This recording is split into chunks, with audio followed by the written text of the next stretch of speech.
Homs کا یہودی تاجر جو حمص کو تباہ کرانے کے لیے شاہ بالڈون کے پاس گیا تھا واپس آ گیا تھا۔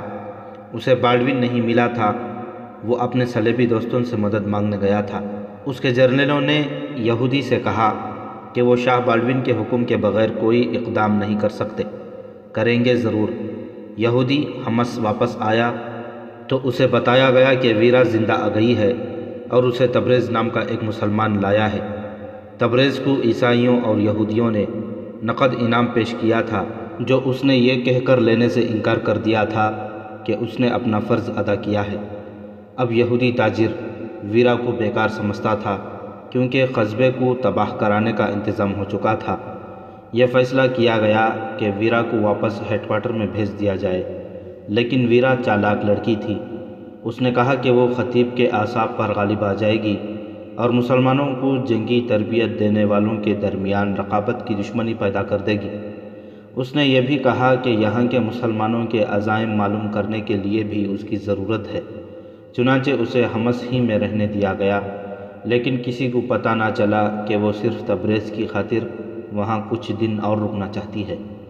وہ تبریز سے ملتی رہی۔ رات کو وہ قصبے سے دور نکل جاتے اور بہت دیر وہیں بیٹھے رہتے تھے۔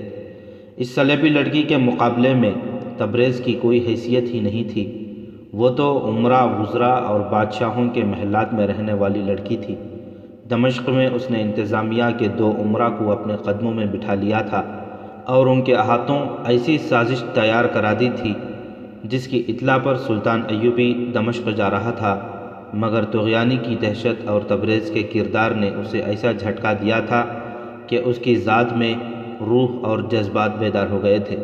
وہ تبریز کی پوجا کرنے لگی تھی اور تبریز اس کی محبت میں گرفتار ہو چکا تھا۔ تبریز، ایک بات بتاؤ، ایک رات ویرا نے اس سے پوچھا۔ خطیب اور دوسرے چند ایک آدمی جو تمہیں جنگی تربیت دیتے ہیں، وہ کہاں سے آئے ہیں؟ تبریز جواب دینے لگا تو ویرا بول اٹھی، رہنے دو، جانے دو تبریز، ہمیں اس سے کیا، کوئی کچھ کرتا پھرے، ہم اتنی خوبصورت رات کو جنگ کی باتوں سے کیوں مقدر کریں؟ اس طرح وہ 2 حصوں میں کٹ گئی تھی۔ تبریز کے ساتھ ہوتی تو وہ معصوم اور پاک لڑکی ہوتی تھی۔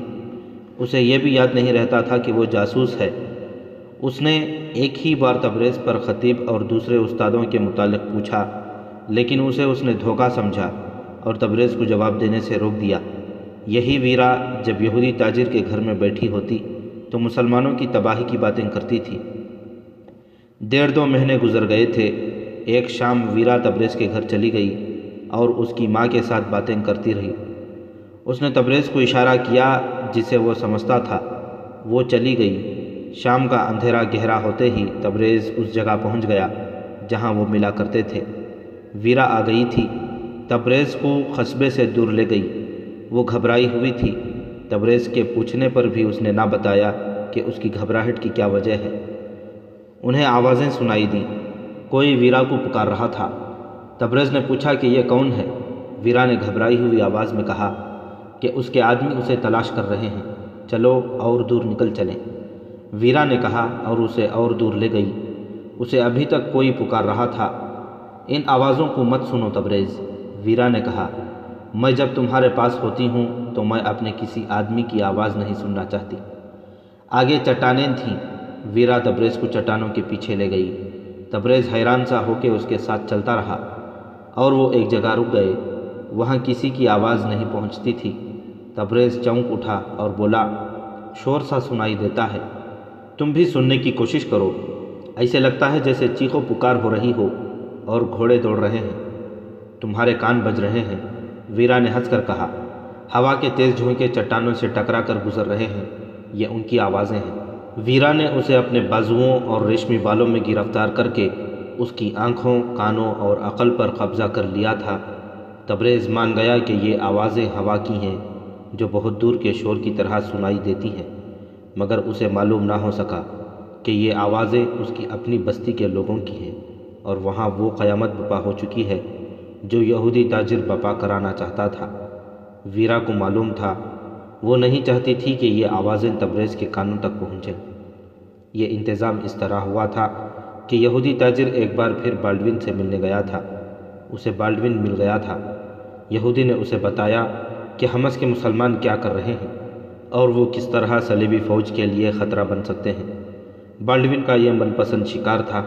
اس نے یہودی کو بتایا کہ وہ کس رات چپکے سے حمص پر حملہ کرائے گا۔ اس نے یہودی سے یہ بھی کہا کہ عیسائی اور یہودی اس رات حملے سے پہلے قصبے سے نکلے۔ اگر وہ دن کے دوران نکلے تو مسلمانوں کو شک ہوگا کہ کوئی گڑبڑ ہے۔ یہودی نے واپس آ کر جب اپنے آدمیوں کو یہ اسکیم بتائی تو ویرا نے کہا کہ وہ تبریز اور اس کے کنبے کو بچانا چاہتی ہے۔ اسے ہم صلیب سے غداری کہیں گے، بوڑھے عیسائی نے کہا۔ سانپ کے بچوں کو بچانا کہاں کی عقل مندی ہے، یہودی تاجر نے کہا۔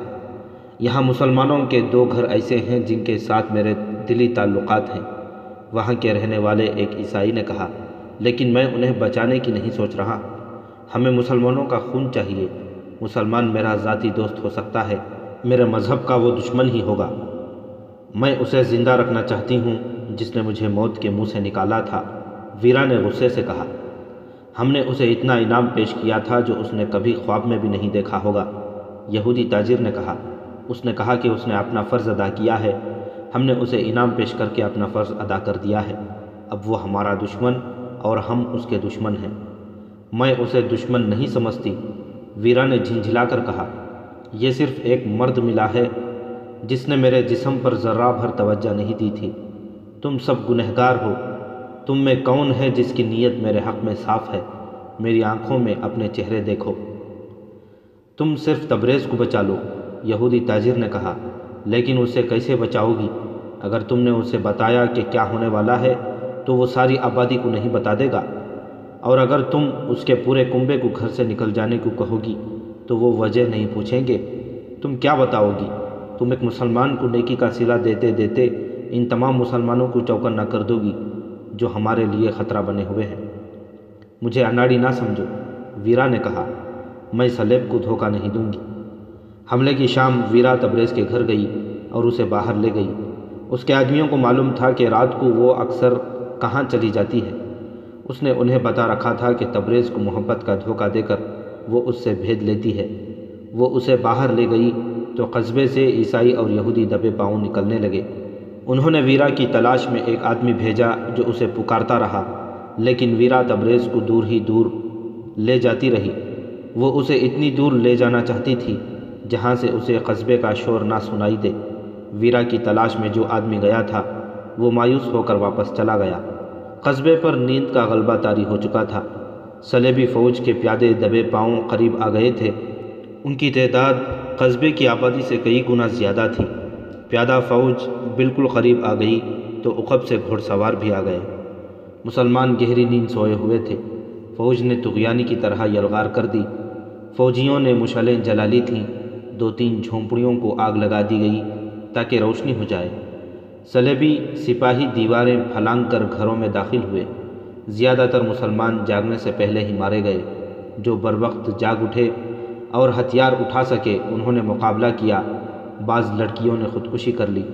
صلیبی گھڑ سواروں نے قصبے کو گھیر رکھا تھا۔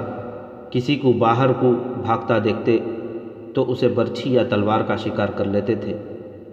یہ تھی وہ چیخ و پکار اور شور جو چٹانوں میں بیٹھے ہوئے تبریز نے سنا تھا۔ اس کا گھر تباہ ہو چکا تھا، بچہ بچہ کٹ گیا تھا۔ شاہ بالڈوین نے مسلمانوں کی اس بستی سے بھی اپنی شکست کا انتقام لے لیا تھا۔ تم آج مجھے اتنی دور کیوں لے آئی ہو؟ تبریز نے پوچھا اور کہا، تم آج بولتی کیوں نہیں؟ گھبرائی ہوئی کیوں ہو؟ اس لیے کہ تم میرا ساتھ نہیں دو گے۔ ویرا بہت ہوشیار لڑکی تھی، کہنے لگی، میں تمہیں کہیں اور لے جا رہی ہوں۔ اسے خاموش دیکھ کر بولی، کل واپس آ جائیں گے۔ کہاں؟ کیا تمہیں مجھ پر بھروسہ نہیں؟ ویرا نے اسے بازوؤں میں لے کر اس کا چہرہ اتنا قریب کر لیا کہ اس کے بکھرے ہوئے ریشمی بال تبریز کے گالوں کو چھونے لگے۔ یہ وہی بال تھے جنہیں گف میں دھلا ہوا دیکھ کر تبریز نے اپنی ذات میں عجیب سا لرزہ محسوس کیا تھا۔ اب تو ویرا کی محبت اس کے دل میں دور تک اتر گئی تھی۔ اس پر خمار سا طاری ہو گیا۔ ہم کب تک چوروں کی طرح ملتے رہیں گے؟ میں اب تمہارے بغیر نہیں رہ سکتی۔ اگر تمہارے دل میں میری محبت ہے تو مجھ سے ابھی یہ نہ پوچھو کہ میں تمہیں کہاں لے جا رہی ہوں۔ یہ سمجھ لو کہ ہم وہاں چلیں گے جہاں ہمارے درمیان مذہب کی دیواریں حائل نہیں ہوں گی۔ تم مرد ہو، مجھے دیکھو، کمزور سی عورت ہو کر تمہاری محبت کی خاطر کتنا بڑا خطرہ مول لے رہی ہوں۔ کمزور دراصل تبریز تھا۔ ویرا اس کی عقل پر غالب آ گئی تھی۔ وہ اس کوشش میں تھی کہ تبریز اپنے قصبے میں واپس نہ جائے۔ وہ جانتی تھی کہ وہاں اسے اپنے گھر کے جلے ہوئے کھنڈر اور گھر والوں کی جلی ہوئی لاشیں ملیں گی، پھر وہ پاگل ہو جائے گا۔ ہو سکتا تھا ویرا کو کسی شک کی بنیاد پر قتل ہی کر دے۔ ویرا کے دماغ میں کچھ اور آ گیا تھا۔ اس نے محبت کی خاطر اور طغیانی سے بچانے اور اسے باعزت حمص لانے کے صلے میں صلیبیوں کے ہاتھوں قتل ہونے سے بچا لیا تھا، اور اب اپنے گھر کی بربادی دیکھنے کی اذیت سے بچانا چاہتی تھی۔ اس نے تبریز کو اٹھا لیا اور چل پڑی۔ تبریز اس کے ساتھ یوں جا رہا تھا جیسے ہپنوٹائز کر لیا گیا ہو۔ صبح طلوع ہوئی تو حمص جلے ہوئے کھنڈروں میں تبدیل ہو چکا تھا۔ وہاں کوئی مسلمان زندہ نہیں رہا تھا۔ بڑی مسجد کے مینار کھڑے تھے۔ خطیب اور اس کے ساتھی مقابلے کے بغیر شہید ہو گئے تھے۔ اس وقت ویرا تبریز کو ساتھ لیے صلیبی فوج کی خیمہ گاہ تک پہنچ چکی تھی۔ تبریز کا دماغ بیدار ہو گیا۔ اس نے ویرا سے پوچھا کہ وہ یہاں کیا لینے آئی ہے۔ ویرا نے اس کے وسوسے اپنی زبان کے کمال سے رفع کر دیے۔ اسے ایک طرف کھڑا کر کے اس نے ایک کمانڈر سے بات کی۔ کمانڈر نے اسے کوئی راستہ سمجھایا۔ ویرا تبریز کو ساتھ لیے ادھر چلی گئی۔ وہ جہاں پہنچے وہ شاہ بالڈون کی ذاتی خیمہ گاہ تھی، جس پر محل کا گمان ہوتا تھا۔ محافظوں نے بہت کچھ پوچھ کر ویرا کو بالڈون کے خیمے میں جانے دیا۔ کچھ دیر بعد تبریز کو اندر بلایا گیا۔ بالڈون نے اسے سر سے پاؤں تک دیکھا اور کہا، یہ لڑکی تمہیں اپنے ساتھ رکھنا چاہتی ہے۔ اس نے ایسی خواہش کا اظہار کیا ہے جسے ہم رد نہیں کر سکتے۔ تمہیں کسی قسم کا شک یا ڈر نہیں ہونا چاہیے۔ میں اپنا مذہب تبدیل نہیں کروں گا، تبریز نے کہا۔ تمہیں مذہب تبدیل کرنے کو کس نے کہا ہے؟ ویرا نے کہا۔ پھر کیا ہوگا؟ تبریز نے پوچھا۔ میں یہاں رہ کر کیا کروں گا؟ مجھے واپس جانا ہے۔ تبریز، ویرا نے اسے اپنی طرف متوجہ کر کے اس کی آنکھوں میں آنکھیں ڈال دیں اور کہا، میں نے تمہیں کیا کہا تھا؟ مجھے بھی وہیں جانا ہے جہاں تمہیں جانا ہے۔ تبریز کچھ بھی نہ سمجھ سکا۔ عز الدین کا ایلچی سلطان صلاح الدین ایوبی کا جواب لے کر کبھی کا عز الدین کے پاس پہنچ چکا تھا۔ سلطان ایوبی کی ہدایت کے مطابق عز الدین نے ابن لاؤن سے ایک ملاقات کر لی تھی اور اسے یقین دلا دیا تھا کہ وہ اس کے ساتھ دوستی کر لے گا اور سلطان ایوبی کو دھوکہ نہیں دے گا۔ اس نے ابن لاؤن کو ایسے سبز باغ دکھائے تھے کہ وہ پوری طرح اس کے جھانسے میں آ گیا تھا۔ اس کے بعد ابن لاؤن اسے ملنے قار احسار آیا تھا۔ قار احسار زرخیز اور سرسبز علاقہ تھا، جسے دیکھ کر ابن لاؤن کے چہرے پر رونق آ گئی تھی۔ اس سے چند ہی روز بعد سلطان ایوبی اپنی فوج کے ساتھ قار احسار کے قریب جا خیمہ زن ہوا۔ اس کی فوج تھکی ہوئی تھی، لیکن وہ آرام میں وقت ضائع کرنا نہیں چاہتا تھا۔ یہ خطرہ بھی تھا کہ حملے میں تاخیر ہو گئی تو ابن لاؤن کو فوج کی آمد کی خبر مل جائے گی۔ اسے توقع تھی کہ ابن لاؤن کے ساتھ بڑا سخت مقابلہ ہوگا۔ اس خطرے کے پیش نظر اس نے حلب کی فوج کو بھی بلا لیا تھا۔ یہ اس معاہدے کے تحت تھا جو سلطان ایوبی نے الملک الصالح کو شکست دے کر اس کے ساتھ کیا تھا۔ آدھی رات سے کچھ دیر بعد سلطان ایوبی نے اپنی فوج کو یلغار کے لیے کوچ کا حکم دیا۔ انٹیلیجنس رپورٹوں سے معلوم ہو گیا تھا کہ آرمینیوں کی چوکیاں کہاں کہاں ہیں اور ان میں کتنی کتنی نفری ہے۔ نفری جتنی بھی تھی وہ بے خبری میں پڑی تھی۔ عز الدین کی طرف سے تو انہیں حملے کا خطرہ تھا ہی نہیں، اور سلطان ایوبی کا وہاں اتنی خاموشی سے پہنچ جانا ان کے وہم و گمان میں بھی نہیں آ سکتا تھا۔ سلطان ایوبی کی یلغار سہ طرفی تھی۔ ہر حملہ آور کالم کے ساتھ عز الدین کے مہیا کیے ہوئے گائیڈ تھے۔ سلطان اس کالم کے ساتھ تھا جس نے نہر الاسود دریائے سیاہ کی طرف سے حملہ کیا تھا۔ یہ دریا ابن لاؤن کے ملک کی سرحد تھا۔ اس پر کشتیوں کا پل بنا ہوا تھا۔ دریا کے کنارے آرمینیوں کا قلعہ مخازۃ الاحزان تھا۔ ابن لاؤن اسی قلعے میں مقیم تھا۔ اسے سر کرنے سے تمام تر علاقہ فتح ہو سکتا تھا۔ اسی لیے سلطان ایوبی اپنی فوج کے اس کالم کے ساتھ رہا۔ اس کی قیادت سلطان ایوبی کا بھتیجا فرخ شاہ کر رہا تھا، جو غیر معمولی طور پر بہادر اور حرب و ضرب کا ماہر تھا۔ دوسرے دو کالموں نے چوکیوں پر حملے کر کے دشمن کی فوج کو ہلاک یا قید کر لیا اور چوکیوں کو آگ لگا دی۔ دہشت پھیلانے کے لیے بعض بستیوں کو بھی آگ لگا دی گئی۔ ابن لاؤن کی آنکھ اس وقت کھلی جب سلطان ایوبی کے جانباز کمندیں پھینک کر قلعے کی دیواروں پر چڑھ گئے تھے اور منجنیقوں سے وزنی پتھر پھینک کر قلعے کا دروازہ توڑا جا چکا تھا۔ قلعے میں فوج سوئی ہوئی تھی۔ ابن لاؤن دوڑ کر قلعے کے ایک مینار پر گیا۔ دور اسے آگ کے شعلے نظر آئے۔ وہ ابھی سوچ بھی نہ پایا تھا کہ یہ کیا ہو رہا ہے اور وہ کیا کرے کہ سلطان ایوبی کا ایک جانباز جیش اس پر ٹوٹ پڑا۔ اس کے محافظوں نے مقابلہ تو خوب کیا لیکن مارے گئے اور ابن لاؤن کو قید کر لیا گیا۔ صبح طلوع ہو رہی تھی جب ابن لاؤن کو سلطان ایوبی کے سامنے کھڑا کیا گیا۔ سلطان ایوبی حکم دے چکا تھا کہ قلعے کو مسمار کر دیا جائے۔ اس کی فوج اس کام کے لیے کافی نہیں تھی۔ عز الدین بھی سلطان ایوبی کے ساتھ تھا۔ سلطان ایوبی کے کہنے پر ابن لاؤن نے ہر طرف قاصد اس حکم کے ساتھ دوڑا دیے کہ تمام فوج ہتھیار ڈال کر قلعے کے قریب آ جائے۔ فوج کے آنے تک سلطان ایوبی نے عز الدین کے کہنے پر ابن لاؤن کے ساتھ صلح کی شرائط طے کر لیں۔ ان میں ایک یہ تھی کہ ابن لاؤن اپنی آدھی فوج سلطان ایوبی کے حوالے کر دے، دوسری یہ کہ ابن لاؤن کی فوج کی حد مقرر کر دی گئی، تیسری یہ کہ ابن لاؤن سالانہ جزیہ دیتا رہے، اور ایسی چند اور شرائط تھیں جنہوں نے ابن لاؤن کو برائے نام حکمران رہنے دیا۔ جب ابن لاؤن کی فوج ہتھیار ڈال کر قلعے کے قریب اکٹھی ہو گئی تو سلطان ایوبی نے اس فوج کو حکم دیا کہ قلعے کو اس طرح مسمار کر دے کہ اس کا یہاں نشان بھی نہ رہے۔ شکست خوردہ فوج نے اسی وقت قلعہ مسمار کرنا شروع کر دیا اور سلطان ایوبی اپنی فوج کو مصافہ نام کے ایک گاؤں کے قریب لے گیا۔ اس نے حلب کی فوج واپس بھیج دی اور اپنی فوج کو آرام کی لمبی مہلت دی۔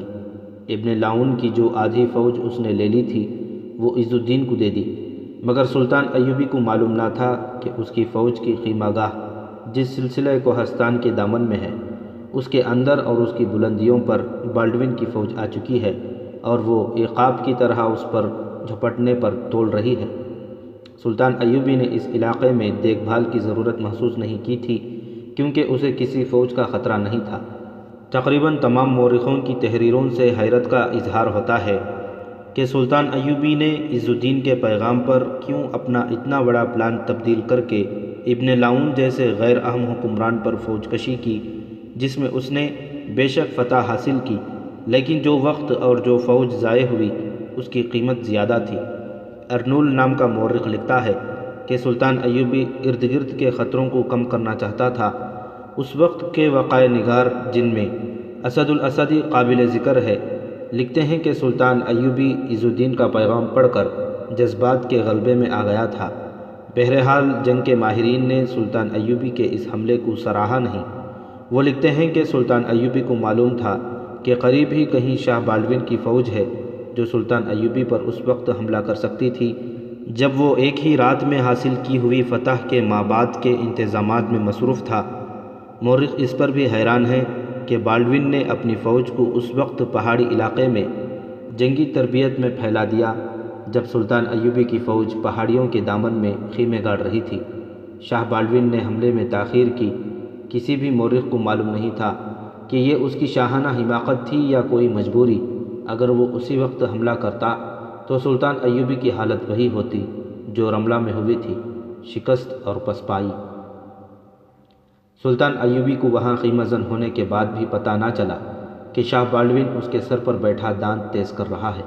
بلندیوں سے بالڈون کی دیکھ بھال والے آدمی سلطان ایوبی کے خیمہ گاہ کو دیکھتے رہتے اور بالڈون کو بتاتے رہتے۔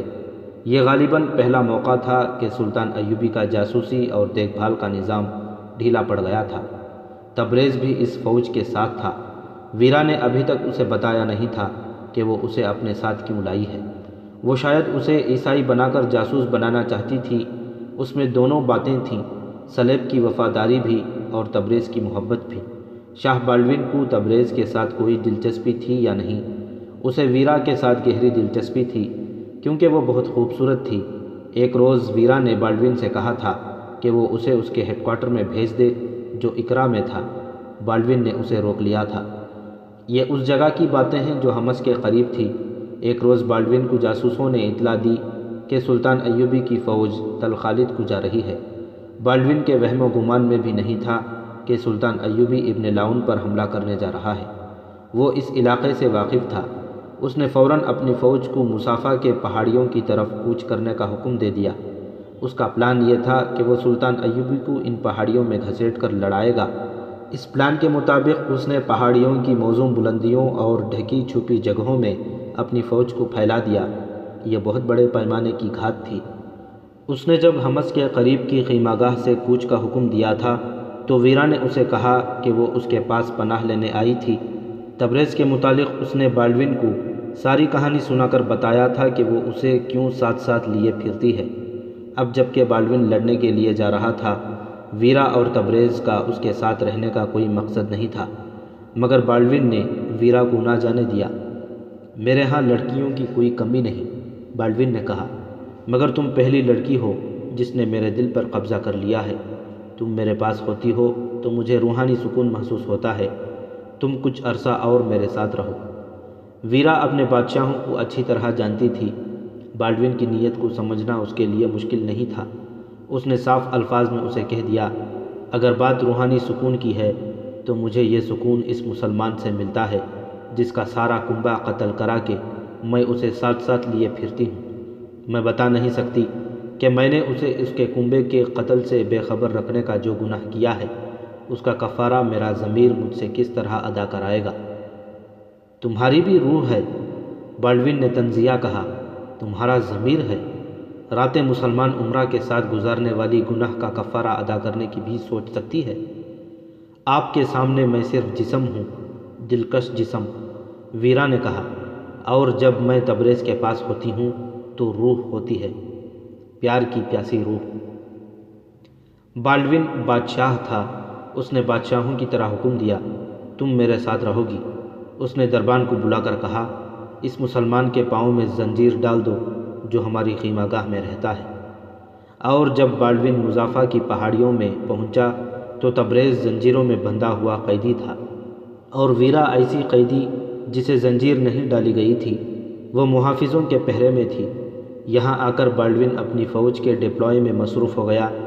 فارغ ہوا تو اس نے ویرا کو تڑپانا شروع کر دیا۔ اس کا طریقہ یہ تھا کہ تبریز کو اپنے سامنے بلا لیتا، ویرا کو سامنے کھڑا کر لیتا اور حکم دیتا کہ تبریز کو کوڑے مارے جائیں۔ کوڑے تبریز کی پیٹھ پر پڑتے تو چیخیں ویرا کی نکل جاتی تھیں۔ بالڈون ویرا سے کہتا، تم اپنے آپ کو مجھ سے بچا نہیں سکتی، میں تمہیں اس زبان درازی کی سزا دے رہا ہوں جو تم نے میرے ساتھ کی تھی۔ تبریز تو جیسے گونگا اور بہرا ہو گیا تھا۔ اسے کچھ سمجھ نہیں آتا تھا کہ یہ کیا ہو رہا ہے۔ اسے یقین نہیں آتا تھا کہ اسے یہ سزا ویرا دلا رہی ہے۔ ویرا کی چیخوں اور آہوزاری سے وہ سمجھ گیا تھا کہ ویرا بھی مظلوم ہے۔ تبریز برداشت کرتا رہا، مگر ایک روز ویرا کی برداشت ٹوٹ گئی۔ وہ بالڈون کے پاس چلی گئی، اس کے پاؤں پکڑ کر معافی مانگی اور کہا کہ جب تک کہیں گے اور جس طرح کہیں گے آپ کے ساتھ رہوں گی، تبریز کو چھوڑ دیں۔ بالڈون کے حکم سے تبریز کی زنجیریں کھول دی گئیں اور اس کی مرہم پٹی کا انتظام کر دیا گیا۔ ویرا شاہ بالڈون کی تنہائی کی رونق بن گئی۔ چند دنوں بعد بالڈون نے رات شراب اور ویرا کے حسن سے بدمست ہو کر اسے کہا، اگر میں صلاح الدین ایوبی کو تبریز کی طرح زنجیروں میں باندھ کر تمہارے سامنے کھڑا کر دوں تو مان جاؤ گی کہ میں اتنا بوڑھا نہیں جتنا تم سمجھتی ہو۔ میں صلاح الدین ایوبی سے کہوں گی کہ میں ملکہ بالڈون ہوں۔ ویرا نے کہا، اپنی تلوار میرے قدموں میں رکھ دو، 2 روز بعد میں تمہیں یہ کر کے دکھا دوں گا جو میں نے کہا ہے۔ بالڈون نے کہا، ممکن نظر نہیں آتا۔ ویرا نے کہا، تم نے دیکھا نہیں کہ صلاح الدین نے میرے قدموں میں پڑاؤ ڈال رکھا ہے؟ بالڈون نے کہا، پرسوں صبح کی تاریکی میں ہم اس پر حملہ کریں گے، پیشتر اس کے کہ اسے معلوم ہو کہ یہ کیا ہوا ہے۔ وہ میرا قیدی ہوگا، اسے میری موجودگی کا علم نہیں۔ تبریز آزاد تھا۔ اس کے متعلق بالڈون نے کوئی فیصلہ نہیں کیا تھا کہ وہ چلا جائے، رہے یا کیا کرے۔ وہ شاہی مہمان بنا ہوا تھا۔ صبح طلوع ہوئی تو ویرا تبریز کو خیمے میں لے گئی۔ تبریز بےتابی سے اسے ملا اور اس پر برسا۔ زیادہ باتوں کا وقت نہیں، ویرا نے اسے کہا، میں آج تمہارے احسان کا صلہ اور تمہاری محبت کا جواب دینا چاہتی ہوں۔ میں جو کہتی ہوں وہ کرنا، مجھ سے کچھ نہ پوچھنا۔ میں نے بہت گناہ کیے ہیں، تمہارا حمس تباہ ہو چکا ہے، وہاں نہ جانا، وہاں کھنڈر ہوں گے اور تمہیں وہاں اپنے گھر والوں کی ہڈیاں ملیں گی۔ اس نے تبریز کو اس تباہی کی اور تبریز کو بچانے کی تفصیل سنا کر کہا، تمہیں بالڈون کی فوج سے انتقام لینا ہے۔ آج رات اس طرح پہاڑی علاقے سے نکل جاؤ کہ تمہیں کوئی نہ دیکھ سکے۔ صلاح الدین ایوبی کے پاس جاؤ اور اسے بتاؤ کہ صلیبی فوج تمہارے سر پر بیٹھی ہے اور پرسوں تم پر حملہ کرے گی۔ ویرا نے اسے بالڈون کے حملے کا سارا پلان بتا دیا اور کہا، اب میری طرف نہ دیکھو ورنہ یہاں سے ہل نہیں سکو گے۔ میں نے تمہیں کہا تھا کہ ہماری منزلیں جدا جدا ہیں، آج ہم دونوں نے اپنی اپنی منزل پا لی ہے۔ اگر ویرا اسے حمس کی تباہی اور قتل عام کی کہانی نہ سناتی تو تبریز وہاں سے اتنی جلدی نہ چلتا۔ وہ آنکھوں میں آنسو لے کر ویرا سے جدا ہوا۔ شام تاریک ہوتے ہی وہ چپکے سے نکلا اور بچتا بچاتا نکل آیا۔ سلطان ایوبی کی فوج کی خیمہ گاہ میں آیا اور کہا کہ وہ سلطان کے پاس جانا چاہتا ہے۔ اسے وہاں پہنچا دیا گیا۔ سلطان ایوبی نے اس کی ساری داستان تحمل سے سنی اور اسے بالڈون کی فوج اور اس کے پلان کے متعلق پوری اطلاع لی۔ اس نے اسی وقت اپنے سالاروں کو بلایا اور ضروری احکام دیے۔ شاہ بالڈون نے تیسری رات کے آخری پہر سلطان ایوبی کی خیمہ گاہ پر حملہ کیا، مگر وہ صرف خیمے تھے، فوج نہیں تھی۔ اچانک فضا میں فتیلے والے تیروں کے شرارے اڑے اور خیموں پر گرے۔ خیمے جن کے اندر خشک گھاس اور اس پر آتش گیر سیال چھڑکا ہوا تھا، مہیب شعلے بن گئے۔ بالڈون نے یہ حالت دیکھی تو اس نے اپنے مزید دستوں کو حملے کے لیے بھیجا۔ ان پر دائیں اور بائیں سے تیروں کی بوچھاڑیں پڑیں۔ صبح ہو گئی۔